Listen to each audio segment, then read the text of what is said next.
what is service design? Let's start with an example. Think of the last time you went to the DMV. If your experience was like most people's, it was frustrating, took way too long, and you probably didn't leave feeling great. While waiting, you may have wondered, why isn't this service more satisfying? And started imagining ways to improve your experience.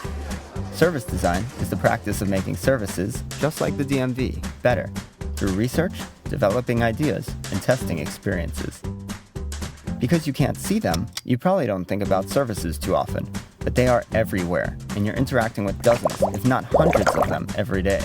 Services range from product-based to intangible, and from simple, such as online videos, car mechanics, and in-store shopping, to complicated, staying at a hotel, mortgages, and public transit, to highly complex, education, healthcare, and government services.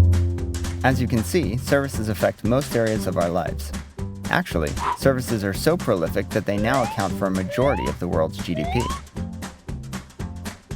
So, what do service designers do? Every service is different, so there's no one procedure set in stone. However, service designers usually collaborate with many other disciplines while following these basic steps. We begin by talking to everyone involved with or affected by the service, collectively called stakeholders, to deeply understand their ideas on what an ideal experience would look like. Compiling this research gives us a complete, bird's-eye view of the current service and what's required to satisfy the needs and motivations of each group. Based on these findings, we then work with the stakeholders to create a variety of ideas that we believe will improve the service. Next, we test our most appealing ideas with real people using service prototypes, which are mock-ups of an idea that allow someone to experience how it feels to interact directly with new aspects of a service. For example, a small team of designers can quickly test different kinds of appointments and express lanes to see how these changes can best improve their waiting line experience.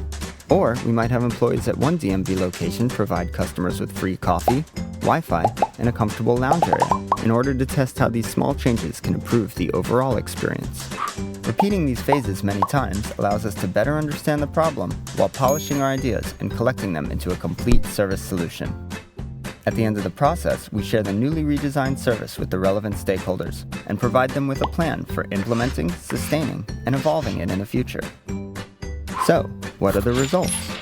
When service design is done well, it's like running a highly constructive group therapy session in which stakeholders build symbiotic relationships and unify on the common goal of producing great service experiences. This leads to services that are desirable, enjoyable, effective, and efficient for providers, consumers, and society.